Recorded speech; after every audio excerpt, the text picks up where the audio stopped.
ဘာတင်နဲ့ view မတက်လို့တဲ့ဘယ်လိုလုပ်ရမလဲတဲ့ကျွန်တော်အဲ့ကိစ္စကိုခဏတော့ပြောပြဦးပါတယ်ဒါပေမဲ့ကျွန်တော်ဒီနေ့ထပ်ပြီးတော့လွယ်ကူဆုံးနဲ့နားလေရလွယ်အောင်ထပ်ပြီးတော့ရှင်းပြပေးပါမယ် let's go guys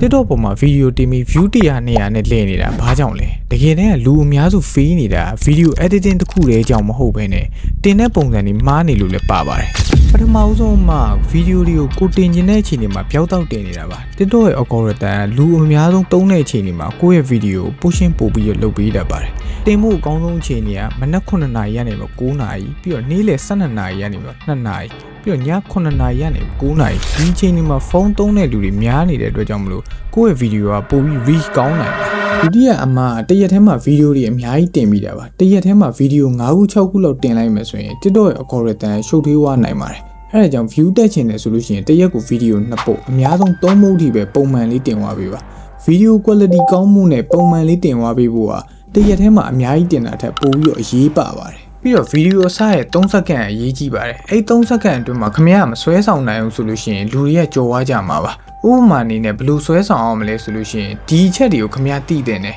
ဒီလိုမျိုးဖြစ်သွားရဲဆိုရင်ခင်ဗျားတို့ယုံကြည်နိုင်မလားအဲ့လိုမျိုးဆွဲဆောင်မှုရှိတဲ့စကားတွေနဲ့အရင်စပါကဲဒီလောက်ဆိုရင်တော့တိလောက်ကြပြီလို့တော့ထင်ပါတယ်သိကျင်တာလေးရှိမှဖြစ်ဖြစ်မေးကျင်တာလေးရှိမှဖြစ်ဖြစ် comment box မှာမေးထားလို့ရပါတယ်ကျွန်တော်တို့ Artemis ပါဒီနေ့ဗီဒီယိုလေးကတော့ဒီလောက်ပါပဲနောက်ဗီဒီယိုမှာဆက်တွေ့ရပါဦး All I feel is you, the way that you shake it. I